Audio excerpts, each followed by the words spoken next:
Hello friends, मैं रोहित त्रिपाठी एक बार फिर से आप सभी का स्वागत करता हूं आपके अपने यूट्यूब परिवार जेवर स्टडी में। तो फ्रेंड्स, जैसा कि हम लोगों ने शुरू किया था इंडियन ज्योग्राफी और हम लोग इसको मैप के थ्रू पढ़ रहे थे बहुत ही शानदार तरीके से।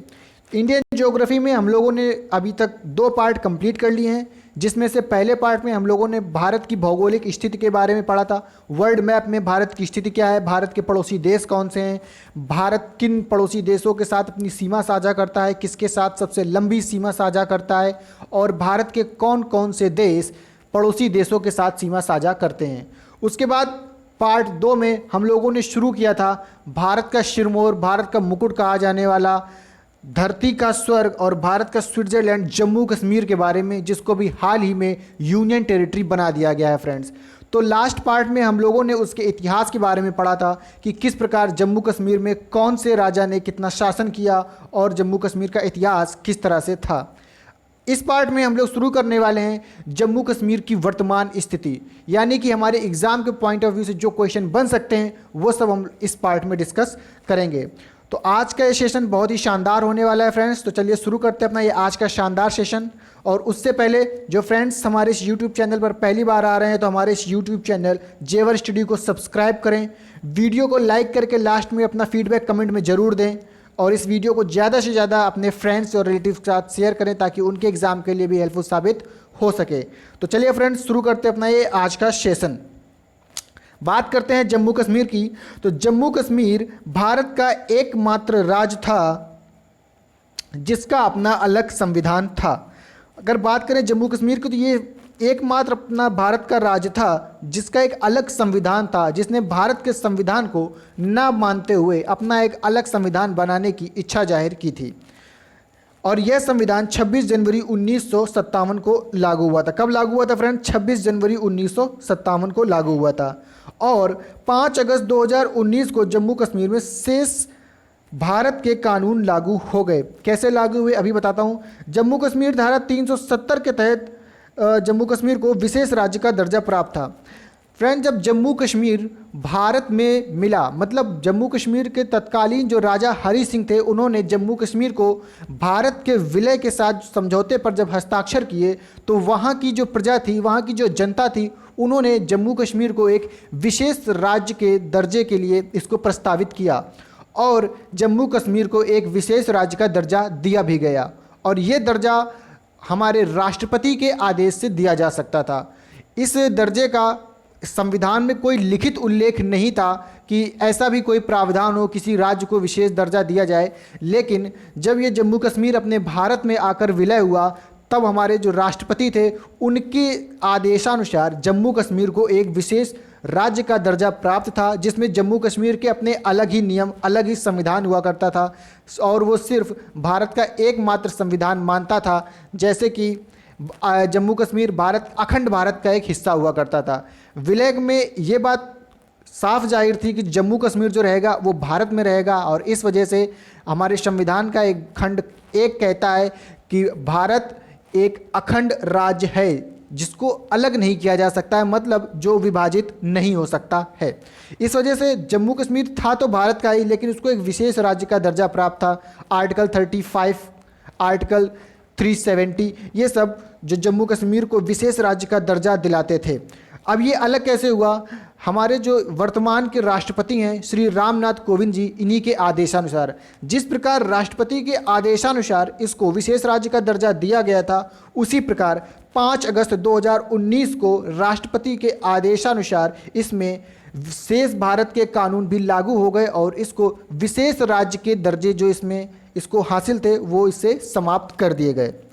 ठीक है फ्रेंड्स, आई होप इतना आप लोगों को क्लियर होगा। और इसको जो विशेष राज्य का दर्जा प्राप्त था वो धारा 370 आर्टिकल 370 के थ्रू इसको प्राप्त था। चलिए चलते हैं आगे के पॉइंट पर। आगे कह रहा है 5 अगस्त 2019 को राष्ट्रपति ने अनुच्छेद 370 के खंड 1 की शक्तियों का प्रयोग करते हुए जम्मू कश्मीर के विशेष राज्य वाले खंड को हटा दिया। ये विशेष प्रावधान राष्ट्रपति के आदेश से ही 1954 में दिए गए थे। 5 अगस्त 2019 को ही अनुच्छेद 370 के खंड 2 को भी समाप्त कर दिया गया, जिसमें राज्य की संविधान सभा का उल्लेख था। जम्मू कश्मीर पुनर्गठन अधिनियम 2019 के तहत जम्मू कश्मीर तथा लद्दाख दो केंद्र शासित प्रदेश 31 अक्टूबर 2019 को अस्तित्व में आए।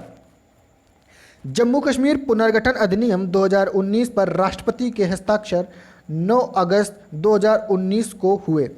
देखिए फ्रेंड्स, 5 अगस्त 2019 को राष्ट्रपति ने अनुच्छेद 370 के खंड 1 की शक्तियों का प्रयोग करते हुए, खंड 1 में क्या था? खंड 1 में था कि राष्ट्रपति के आदेशानुसार ही जम्मू कश्मीर को विशेष राज्य का दर्जा दिया गया था और राष्ट्रपति के आदेशानुसार ही जम्मू कश्मीर से विशेष राज्य का दर्जा वापस भी ले लिया गया। तो जो खंड 1 की शक्तियों का प्रयोग करते हुए जम्मू कश्मीर के विशेष राज्य वाले खंड को हटा दिया। किसने हटा दिया? राष्ट्रपति ने। और इसका पावर सिर्फ और सिर्फ राष्ट्रपति के पास ही था। यह विशेष प्रावधान राष्ट्रपति के आदेश से ही 1954 में किए गए थे। 1954 में ही यह आदेश किए गए थे कि जम्मू कश्मीर को एक विशेष राज्य का दर्जा दिया जाएगा। 1954 में इसको विशेष राज्य का दर्जा मिला था और 2019 में वो दर्जा उससे वापस ले लिया गया। 5 अगस्त 2019 को ही अनुच्छेद 370 के खंड 2 को भी समाप्त कर दिया गया, जिसमें राज्य की संविधान सभा का उल्लेख था। अनुच्छेद 370 के खंड 2 में क्या था कि राज्य अपनी अलग से संविधान सभा का निर्माण किए हुए था। राज्य की संविधान सभा भी अलग थी, लेकिन राष्ट्रपति ने अपने 370 खंड 1 की शक्तियों का उपयोग करते हुए इस खंड 2 को भी बर्खास्त कर दिया। वहाँ की संविधान सभा बर्खास्त हो गई। जम्मू कश्मीर पुनर्गठन अधिनियम 2019 के तहत जम्मू कश्मीर तथा लद्दाख, आपको मालूम होगा कि जम्मू कश्मीर तथा लद्दाख 2 केंद्र शासित प्रदेश नए बने हैं। 2 नए केंद्र शासित प्रदेश बने हैं, जम्मू कश्मीर और लद्दाख। पहले 7 हुआ करते थे, 2 बढ़ गए, होने चाहिए 9, लेकिन होते हैं 8। क्यों? क्योंकि दादरा नगर हवेली और दमन एवं दीव को मिलाकर एक ही केंद्र शासित प्रदेश बना दिया गया है। कब बनाया गया है फ्रेंड्स? तो 26 जनवरी 2020 को उन 2 केंद्र शासित प्रदेशों को मिलाकर एक कर दिया गया और 5 अगस्त 2019 को राष्ट्रपति ने आदेश दे दिया था कि जम्मू कश्मीर तथा लद्दाख को केंद्र शासित प्रदेश बनाया जाएगा। इस प्रकार से वर्तमान में भारत में कुल 8 केंद्र शासित प्रदेश हैं। जम्मू कश्मीर तथा लद्दाख 2 केंद्र शासित प्रदेश 31 अक्टूबर 2019 को अस्तित्व में आए। फ्रेंड, जब राष्ट्रपति ने हस्ताक्षर 5 अगस्त 2019 को ही कर दिए थे, तो ये क्यों 31 अक्टूबर 2019 की ही तारीख को नियुक्त किया गया, चुना गया कि इसी दिन जम्मू कश्मीर और लद्दाख केंद्र शासित प्रदेश बनेंगे? तो इसका एक रीजन और एक इम्पॉर्टेंट, बहुत ही इम्पॉर्टेंट क्वेश्चन बनता है कि हमारे भारत के आयरन मैन कहे जाने वाले, लौह पुरुष कहे जाने वाले सरदार वल्लभ भाई पटेल जी की जयंती, उनका जन्म हुआ था 31 अक्टूबर को। और जब हमारा भारत आज़ाद हुआ था तो बहुत ही छोटी छोटी और बहुत सारी रियासतों में बटा हुआ था, जिसको एकत्र करने का श्रेय सरदार वल्लभ भाई पटेल जी को जाता है। सरदार वल्लभ भाई पटेल जी ने भारत को एकजुट किया, बिखरी हुई रियासतों को मिलाकर इस समय जो हमारा वर्तमान भारत है उसका निर्माण किया। तो इसका श्रेय सरदार वल्लभ भाई पटेल को जाता है और इसीलिए इस दिन को मुकर्रर किया गया कि इसी दिन सरदार वल्लभ भाई पटेल जी की जयंती है और उन्हीं को ये समर्पित किया गया कि जम्मू कश्मीर और लद्दाख को पुनः भारत का एक राज्य केंद्र शासित प्रदेश बना दिया जाएगा। और इसके हस्ताक्षर राष्ट्रपति जी ने 9 अगस्त 2019 को ही कर दिए थे। फ्रेंड्स, चलिए चलते हैं आगे के पॉइंट पर। आई होप ये पॉइंट्स आपको क्लियर होंगे। यहाँ से काफ़ी अच्छे क्वेश्चन बन सकते हैं फ्रेंड्स कि 31 अक्टूबर 2019 को किसकी जयंती होती है? सरदार वल्लभ भाई पटेल की। और जम्मू कश्मीर तथा लद्दाख केंद्र शासित प्रदेश के रूप में कब अस्तित्व में आए? 31 अक्टूबर 2019 को ही अस्तित्व में आए। अगर पूछा जाए कि राष्ट्रपति द्वारा हस्ताक्षर कब किए गए थे, तो अलग अलग क्वेश्चन बनते हैं फ्रेंड्स कि हस्ताक्षर कब किए गए थे और अस्तित्व में कब आए। तो हस्ताक्षर राष्ट्रपति जी ने 9 अगस्त 2019 को ही कर दिए थे और ये अस्तित्व में 31 अक्टूबर 2019 को आए। चलिए चलते हैं अगले पॉइंट्स की ओर। अगला पॉइंट जम्मू कश्मीर के बारे में कह रहा है कि जम्मू कश्मीर की राजधानी जम्मू शीत ऋतु या विंटर में, और श्रीनगर ग्रीष्म ऋतु या समर में है। जम्मू कश्मीर की दो कैपिटल हैं फ्रेंड्स, विंटर की कैपिटल जम्मू और श्रीनगर इसकी ग्रीष्म ऋतु की कैपिटल है। 16 अक्टूबर 2019 को राष्ट्रपति द्वारा घोषित किया गया कि अब जम्मू कश्मीर में विधान परिषद नहीं रहेगी और विधानसभा रहेगी। फ्रेंड्स, इससे पहले हमारे भारत के कुल 7 राज्यों में विधान परिषद हुआ करती थी, और वो 7 राज्य कौन हुआ करते थे मैं आपको एक ट्रिक के थ्रू बताता हूँ। इनको हम बोलते थे जुम्बकट। क्या बोलते थे फ्रेंड्स? जुम्बकट। अभी मैं स्टेट्स के नाम बताऊंगा। जम्मू कश्मीर, उत्तर प्रदेश, महाराष्ट्र, बिहार, कर्नाटक, आंध्र प्रदेश और तेलंगाना। ये 7 राज्य हुआ करते थे फ्रेंड्स, जिसमें विधान परिषद का प्रावधान था। लेकिन 16 अक्टूबर 2019 को राष्ट्रपति ने घोषित किया कि अब जम्मू कश्मीर में विधान परिषद नहीं होगी। क्या होगी? सिर्फ और सिर्फ विधान सभा रहेगी। तो अब भारत के कुल 6 राज्यों में विधान परिषद है। कौन कौन से राज्यों में विधान परिषद बची हुई है? उत्तर प्रदेश, महाराष्ट्र, बिहार, कर्नाटक, आंध्र प्रदेश और तेलंगाना में अभी भी विधान परिषद बनी हुई है फ्रेंड्स। चलिए चलते हैं आगे के पॉइंट्स पर। आगे का पॉइंट कह रहा है कि जम्मू कश्मीर के श्रीनगर में एशिया की सबसे बड़ी ताजे पानी की झील वूलर झील है। कौन सी झील है फ्रेंड्स? वूलर झील। बहुत ही इंपॉर्टेंट क्वेश्चन बनता है जम्मू कश्मीर से कि एशिया की सबसे बड़ी ताजे पानी की झील कहाँ है? तो ये अपने भारत के जम्मू कश्मीर के श्रीनगर में है फ्रेंड्स, एशिया की सबसे बड़ी ताजे पानी की झील, और उस झील का नाम है वूलर झील। चलते हैं अगले पॉइंट की ओर। अगला पॉइंट कह रहा है जम्मू कश्मीर में प्रसिद्ध जगह।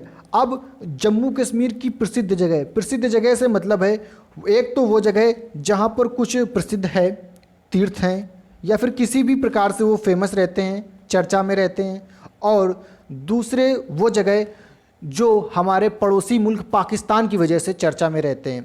कौन कौन सी जगह हैं चलिए देखते हैं। सबसे पहली पुलवामा जगह अभी हाल ही में पिछले वर्ष बहुत चर्चा में रही थी फ्रेंड्स। क्यों चर्चा में रही थी? और इस चर्चा में रहने की जो इसकी तारीख थी वो थी 14 फरवरी 2019।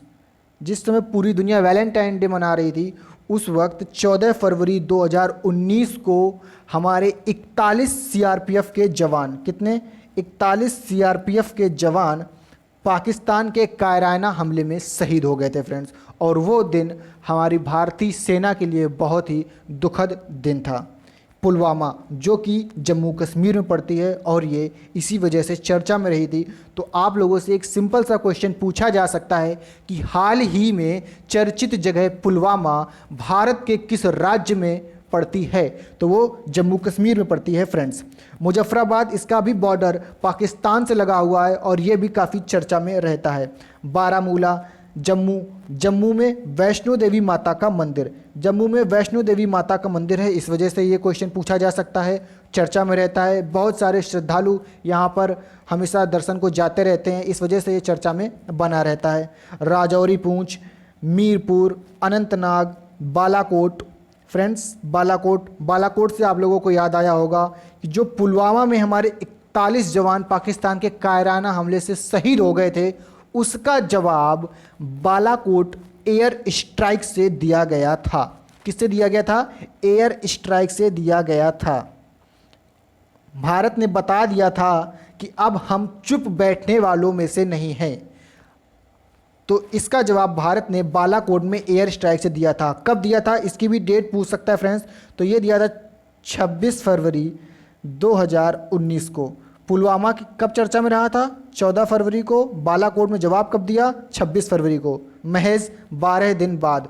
और जो ये एयर स्ट्राइक की गई थी, इस ऑपरेशन का एक नाम रखा गया था फ्रेंड्स। क्या नाम रखा गया था? पूछ लिया जा सकता है कि ऑपरेशन बंदर किस जगह से संबंधित है, किस मिशन से संबंधित है? तो ऑपरेशन बंदर नाम रखा गया था जहां पर एयर स्ट्राइक की गई थी बालाकोट में। बालाकोट में जहाँ पर एयर स्ट्राइक की गई थी इसका नाम रखा गया था ऑपरेशन बंदर। आई होप इतनी बात आप लोगों को क्लियर होगी। फ्रेंड्स अगर सेशन अच्छा लग रहा हो, मज़ेदार लग रहा हो तो सेशन को लाइक करते चलें और इसको ज़्यादा से ज़्यादा शेयर करें फ्रेंड्स। बालाकोट के बाद अमरनाथ में बर्फ द्वारा स्वनिर्मित शिवलिंग गुफा मंदिर है। कहाँ पर है? जम्मू कश्मीर में। जम्मू कश्मीर में अमरनाथ में बर्फ द्वारा स्वनिर्मित शिवलिंग वाला गुफा मंदिर भी है, जो कि बहुत चर्चा में रहता है।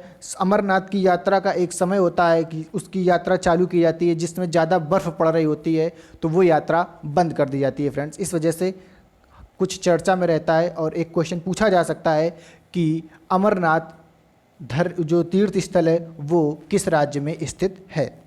चलिए देखते हैं अगला पॉइंट क्या कह रहा है। अगला पॉइंट कह रहा है कि भारत में केसर उत्पादन करने वाला एकमात्र केंद्र शासित प्रदेश, केसर उत्पादन करने वाला एकमात्र केंद्र शासित प्रदेश, अभी तक जो राज्य हुआ करता था अब वो केंद्र शासित प्रदेश हो गया है और वो जम्मू कश्मीर है।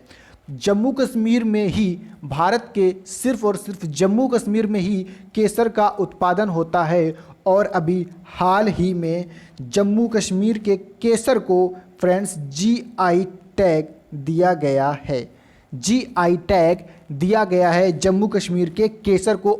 ये क्वेश्चन करंट से भी रिलेटेड करता है और आपके इस पोर्शन से भी रिलेट करता है कि अभी हाल ही में भारत के किस राज्य में उत्पादित केसर को जीआई टैग मिला है, तो वो राज्य है जम्मू कश्मीर। काफ़ी इंपॉर्टेंट है, अभी हाल ही में करंट से रिलेटेड है, तो इसको याद रखिएगा फ्रेंड्स कि भारत के सिर्फ और सिर्फ एकमात्र केंद्र शासित प्रदेश जम्मू कश्मीर में केसर का उत्पादन होता है और उसको अभी जीआई टैग दिया गया है सन 2020 में ही। चलते हैं अगले पॉइंट की ओर। अगला पॉइंट कह रहा है भारत की सबसे लंबी रेल सुरंग जम्मू कश्मीर में है, पीर पंजाल दर्रे में। भारत की जो सबसे लंबी रेल सुरंग है फ्रेंड्स वो भी जम्मू कश्मीर में है और कहाँ पर है? पीर पंजाल दर्रे में। क्वेश्चन बनता है कि भारत की सबसे लंबी रेल सुरंग किस राज्य में है, तो जम्मू कश्मीर राज्य में है। और जम्मू कश्मीर राज्य के अंदर भी पूछ लिया जाए कहाँ पर स्थित है, तो वो पीर पंजाल दर्रे में स्थित है फ्रेंड्स। अगला पॉइंट कह रहा है डल झील में 4 चिनार व शिकारा नाव देखने को मिलती है। जैसे कि फ्रेंड्स हैदराबाद में 4 मीनार देखने को मिलती हैं, वैसे ही जम्मू कश्मीर के श्रीनगर में स्थित डल झील में 4 चिनार देखने को मिलती है, जहां पर 4 चीड़ के पेड़ हैं। और शिकारा नाव, यहाँ की शिकारा नाव काफ़ी फेमस है, जो कि उन्हीं चीड़ की लकड़ियों से बनाई जाती है और उस झील में चलने वाली नाव को नाम दिया गया है फ्रेंड्स शिकारा नाव। क्या नाम दिया गया है फ्रेंड्स? शिकारा नाव नाम दिया गया है। चलिए चलते हैं अगले पॉइंट्स की ओर।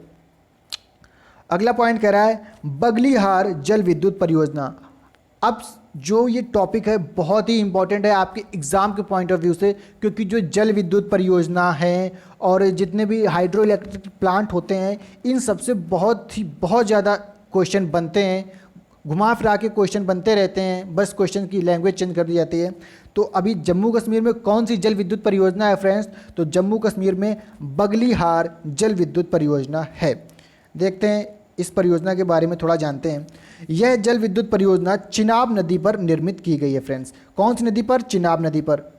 एक आपका पॉइंट क्वेश्चन के पॉइंट ऑफ व्यू से बन गया कि जो बगलीहार जल विद्युत परियोजना है वो कौन सी नदी पर निर्मित है, तो चिनाब नदी पर निर्मित है। इसको लेकर भारत और पाकिस्तान में विवाद चल रहा है।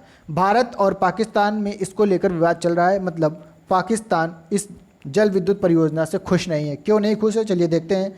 पाकिस्तान इसे सिंधु नदी जल समझौता 1960 का उल्लंघन मानता है। पाकिस्तान इसको सिंधु नदी जल समझौता 1960 का उल्लंघन मानता है। अब ये सिंधु नदी जल समझौता क्या है? तो फ्रेंड्स एक जल समझौता हुआ था 1960 में कि जो सिंधु नदी है तिब्बत से निकलते हुए हमारे जम्मू कश्मीर राज्य में बहते हुए पाकिस्तान की ओर जाती है।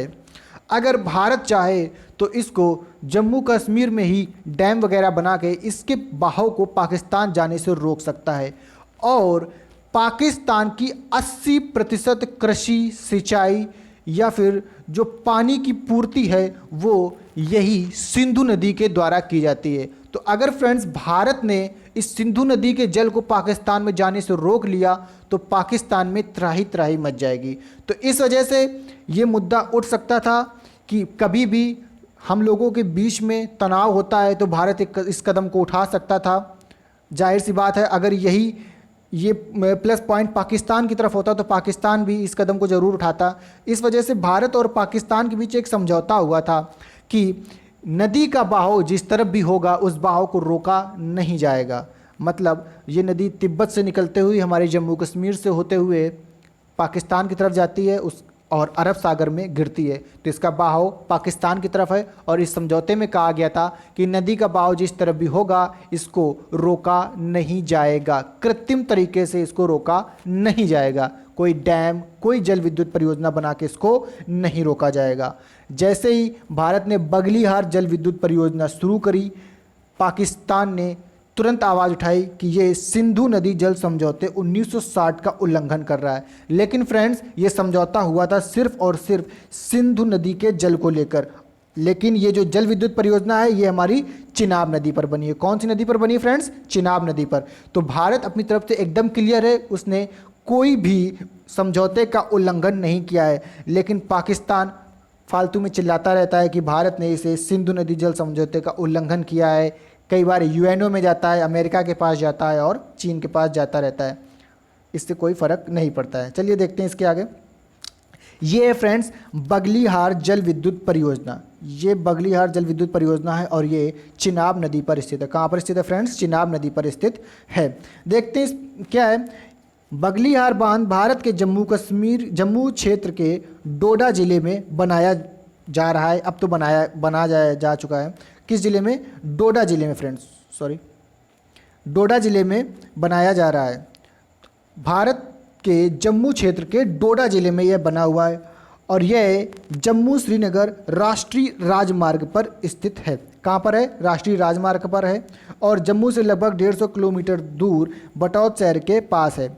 न्यू से इसकी ऊंचाई 144 मीटर और लंबाई 317 मीटर होगी। बगलीहार बांध की जल धारण क्षमता 1,50,00,000 घन मीटर रहेगी। यह परियोजना 450 मेगावाट बिजली उत्पादन करने वाली है। मतलब इस विद्युत परियोजना से 450 मेगावाट बिजली उत्पादन होगी फ्रेंड्स, जो कि जम्मू कश्मीर के निवासियों के लिए लाभदायक होगी और वहाँ पर जो भी हमारे आगे प्रोजेक्ट होने वाले हैं उसमें काफ़ी हेल्पफुल रहेगी। बगलीहार बांध से जो बिजली बनेगी उसे उत्तरी ग्रिड को दिया जाएगा। कुछ बिजली जम्मू कश्मीर को भी दी जाएगी। यह चेनाब नदी पर बना हुआ है। कौन सी नदी पर बना हुआ है फ्रेंड्स? यह चेनाब नदी पर बना हुआ है। तो ये थी थोड़ी डिटेल बगलीहार जल विद्युत परियोजना के बारे में, जो कि भारत के जम्मू क्षेत्र के डोडा ज़िले में है, चेनाब नदी पर स्थित है और इससे कितनी बिजली बनाई जा सकती है? 450 मेगावाट बिजली उत्पादन इससे की जा सकती है। तो इतने से पॉइंट आपको याद रखने थे आपके एग्ज़ाम के पॉइंट ऑफ व्यू से। चलते हैं इसके आगे फ्रेंड्स। इसके आगे सिंधु नदी जल समझौता 1960, जिसकी वजह से पाकिस्तान रोता रहता है। देखते हैं ये क्या है।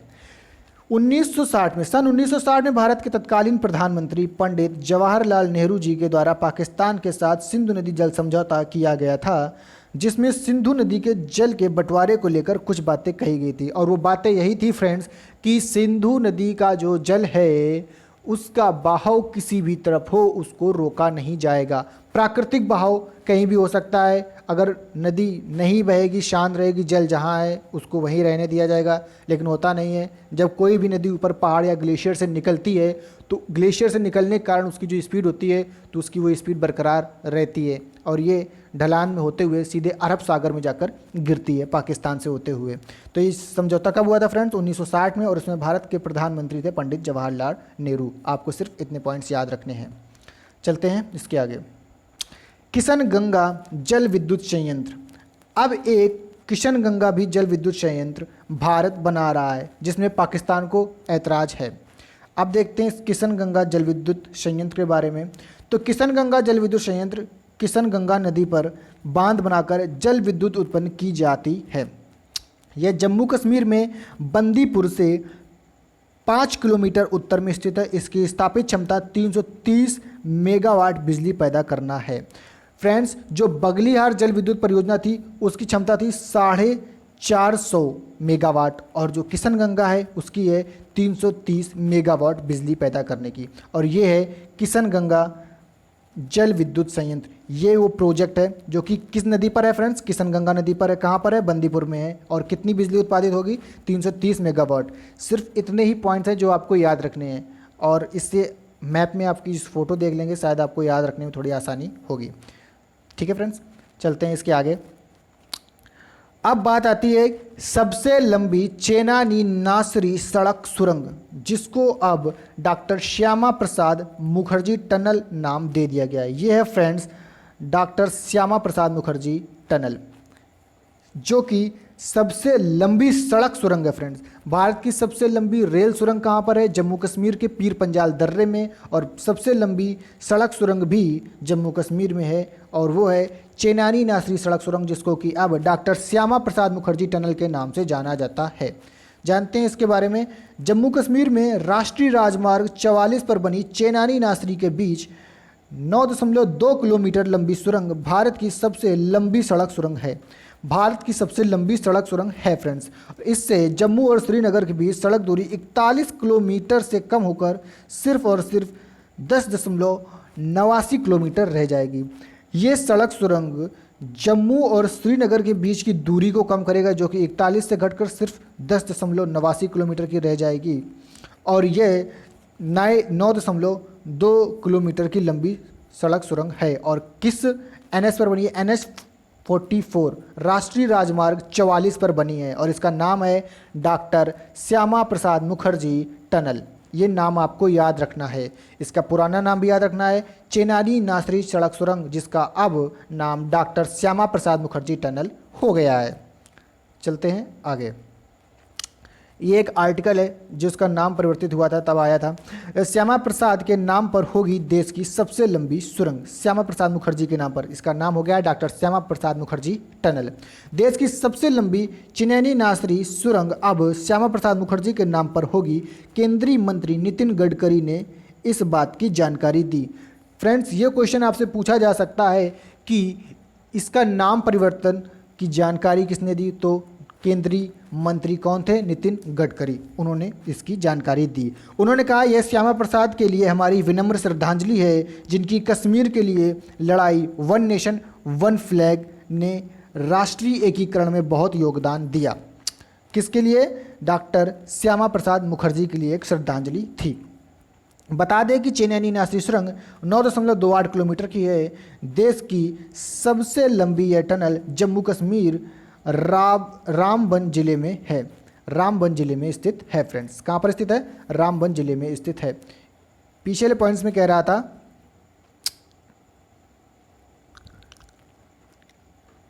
यह राष्ट्रीय राजमार्ग 44 पर स्थित है फ्रेंड्स।